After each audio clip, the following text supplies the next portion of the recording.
بسم اللہ الرحمن الرحیم۔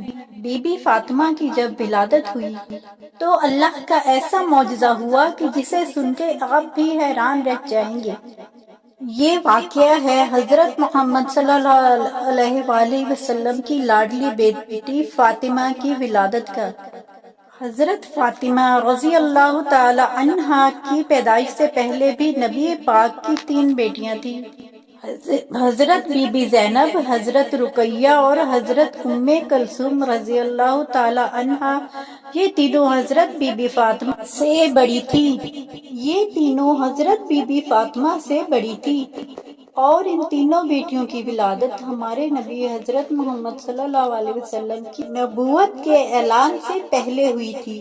حضرت خدیجہ جو کہ حضرت بی بی فاطمہ کی ماں تھی، جب حضرت خدیجہ نے نبی پاک کا کلمہ پڑھا اور آپ پر ایمان لائی تو حضرت خدیجہ کے تمام رشتہ داروں نے اور مکہ کے لوگوں نے حضرت خدیجہ رضی اللہ تعالی عنہا سے تمام رشتے توڑ دیے اور وہاں کی عورتیں بھی حضرت خدیجہ کے پاس آنا بند ہو گئی تھی، کیونکہ نبی پاک کے نبی ہونے کے بعد لوگ ان سے دور ہو گئے تھے اور ہمارے نبی پاک حضرت محمد صلی اللہ علیہ وسلم پر بہت زیادہ آزمائشیں اور امتحان آئے۔ اور جب حضرت بی بی فاطمہ کی ولادت کا وقت قریب آیا تو حضرت خدیجہ نے اپنی کچھ رشتہ دار عورتوں اور سہیلیوں کو بلاوا بھیجا، لیکن ان سب عورتوں نے یہ کہہ کر انکار کر دیا کہ تم نے محمد عربی کا کلمہ پڑھا ہے، اس لیے ہم تمہارے گھر نہیں آئیں گے۔ یہ بات سن کر حضرت خدیجہ بہت ہی زیادہ پریشان ہو گئی اور مایوس رہنے لگی، جس پر ہمارے پیارے نبی دو عالم حضرت محمد صلی اللہ علیہ وآلہ وسلم نے ان کو بہت زیادہ حوصلہ اور تسلی دی۔ اے خدیجہ، تو پریشان نہ ہو، اللہ تعالیٰ بہتر کرے گا۔ ہمارے پیارے نبی نے فرمایا کہ اللہ تعالیٰ نے حضرت جبرائیل علیہ السلام کے ذریعے یہ پیغام بھیجا ہے کہ ہمارے گھر ایک بہت ہی پیاری بیٹی آنے والی ہے۔ اللہ تعالیٰ ہماری اس بیٹی کی نسل کے ذریعے ایمان پیدا کرے گا اور جو میری نسل کہلائے گی۔ یہ بات سن کر حضرت خدیجہ بہت ہی زیادہ خوش ہو گئی۔ اس کے بعد جب ولادت کا وقت قریب آتا ہے تو حضرت خدیجہ بہت ہی زیادہ مایوس ہوئی کہ میرے پاس اس حالت میں بھی کوئی نہیں ہے، اور مکہ کی عورتوں نے اور رشتہ دار عورتوں نے تو پہلے ہی جواب دے دیا ہے۔ حضرت خدیجہ اسی پریشانی میں بیٹھی تھی کہ اچانک سے حضرت خدیجہ کے گھر 4 عورتیں تشریف لائیں، جن کو دیکھ کر حضرت خدیجہ گھبرا سی گئی، کیونکہ حضرت خدیجہ نے ان 4 عورتوں کو پہلے کبھی نہیں دیکھا تھا۔ تو ان 4 عورتوں نے فرمایا کہ اے خدیجہ، تو پریشان مت ہو، ہمیں اللہ تعالیٰ نے بھیجا ہے اور ہم آپ کی مدد کرنے آئی ہیں۔ روایات میں آتا ہے کہ جب حضرت بی بی فاطمہ کی پیدائش ہوئی تو ان کے چہرہ مبارک پہ اتنا نور تھا کہ مکہ کے ہر گھر میں ان کی چمک پہنچ گئی، اور یہی نہیں، پوری دنیا میں حضرت فاطمہ کی نور کی جو روشنی تھی وہ پھیل گئی تھی، ہر طرف اجالا ہو گیا تھا۔ اس وقت جنت سے 10 حوریں حضرت خدیجہ کے پاس آئیں۔ وہ حوریں اپنے ساتھ آب کوثر کا پانی بھی لے کے آئی تھی، جس پانی سے حضرت بی بی فاطمہ کو انہوں نے غسل دیا اور جنت سے لائے گئے کپڑوں میں ان کو لپیٹ دیا۔ حضرت بی بی فاطمہ کو جنت سے پہننے کے لیے پہلا لباس جو ملا وہ جنت کا تھا، اور جس پانی سے انہوں نے پہلا غسل کیا وہ بھی جنت سے ہی اللہ تعالیٰ نے بھیجا تھا، اور آسمانوں پر بھی ایسا نور چھایا کہ فرشتوں نے اس سے پہلے ایسا نور کبھی نہیں دیکھا تھا۔ اور 4 عورتیں جو پہلے آئی تھی انہوں نے حضرت بی بی فاطمہ کو حضرت خدیجہ کی گود میں دیا اور فرمایا کہ یہ آپ کی بیٹی طاہرہ ہے، یہ پاک ہے اور اس کی نسل میں اللہ تعالیٰ نے برکت دی ہے۔ روایات میں آتا ہے کہ ایمن ہمارے پیارے نبی پاک کے گھر تشریف لا رہی تھی کہ فاطمہ کی مبارک دے سکیں۔ راستے میں ان کو ایک عورت ملی جن کا نام سلیمہ خزیمہ تھا۔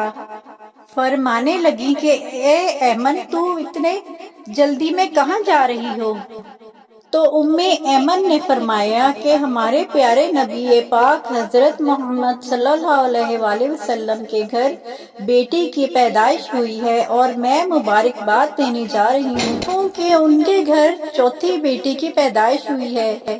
سلیمہ ایمن کو کہنے لگی کہ چوتھی بیٹی کی پیدائش کے بعد نبی پاک کا کیا رد عمل ہوگا اور وہ کیسا رویہ اختیار کریں گے؟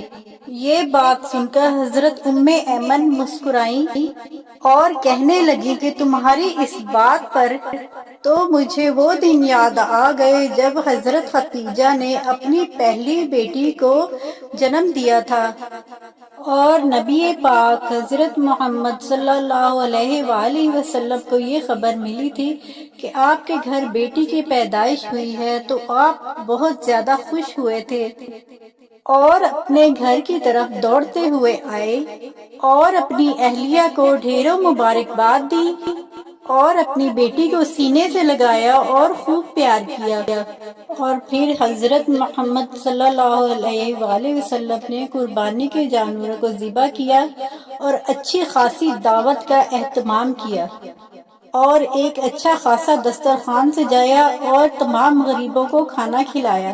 اور حضرت ایمن کہنے لگے کہ میں تو یہ سب دیکھ کے حیران رہ گئی تھی اور باقی بیٹیوں کی دفعہ بھی انہوں نے ایسا ہی اہتمام کیا تھا اور مجھے اس بات پر بھی پورا یقین ہے کہ اس بار بھی نبی پاک صلی اللہ علیہ وآلہ وسلم اپنی بیٹی کا سن کر ایسا ہی اہتمام کریں گے۔ تو ان کی اس بات پر سلیمہ خزیمہ کا چہرہ مرجھا گیا اور وہ مایوس ہو کر سوچنے لگی کہ اس نے بھی تو 3 بیٹیوں کو جنم دیا تھا اور اس کی تینوں بیٹیوں کو مار دیا گیا تھا کیونکہ اس کے شوہر کو بیٹیاں پسند نہیں تھی۔ جیسے ہی اس کے گھر بیٹی پیدا ہوتی تو اس کا شوہر اس بیٹی کو زندہ ہی دفن کر دیتا تھا اور اس شخص کا دل اتنا پتھر تھا کہ اپنی روتی چیختی بلبلاتی بیٹیوں کو زندہ ہی دفن کر دیتا تھا۔ اور یہ واقعہ سلیمہ خزیمہ کے ساتھ ہی نہیں تھا بلکہ بڑے بڑے لوگ عرب کے وہ بھی اپنی بیٹیوں کے ساتھ ایسا ہی سلوک کرتے تھے کیونکہ بیٹی پیدا ہونا ان کے لیے ندامت کا باعث ہوتا تھا تو اس لیے وہ اپنی بیٹیوں کو زندہ درگور کر دیتے تھے۔ ہمارے پیارے نبی پاک نے بیٹیوں کو عزت دی اور احترام دیا۔ کچھ لوگ ایسے تھے جو ایسا کام نہیں کرتے تھے لیکن زیادہ تر لوگ یہی کرتے تھے۔ وہ سلیمہ ایمن کے پیچھے ہی چلی گئی اور یہ دیکھنا چاہتی تھی کہ محمد صلی اللہ علیہ وآلہ وسلم کا کیا رد عمل ہوتا ہے۔ سلیمہ کھڑی ہو کر سارا منظر دیکھنے لگی۔ کیا دیکھتی ہیں کہ ہمارے نبی پاک کا چہرہ خوشی سے کھل رہا تھا۔ پیارے نبی پاک اپنی بیٹی کو گود میں لے کر بے تحاشا چوم رہے ہیں اور اپنی پیاری اہلیہ کو مبارکباد دے رہے ہیں اور خوشی میں مسکرائے جا رہے ہیں۔ یہ سارا منظر دیکھ کر سلیمہ اسی ٹائم پیارے نبی پاک کے قدموں میں گر گئی اور رونے لگی اور فرمانے لگی کہ آپ کا دین سچا ہے، آپ کا اللہ سچا ہے اور آپ سچے ہیں، مجھے بھی کلمہ پڑھا دیجئے۔ اس کے بعد سلیمہ خزیمہ نے بھی کلمہ پڑھا اور مسلمان ہو گئیں۔ حضرت بی بی فاطمہ جن کی شادی حضرت علی شیر خدا سے ہوئی تھی اور حضرت بی بی فاطمہ کے 2 شہزادے حضرت امام حسن اور حسین ہیں۔ تو جی اسی طرح کی ویڈیو دیکھنے کے لیے میرے چینل کو سبسکرائب کریں اور دعا میں یاد رکھیں۔ اللہ حافظ۔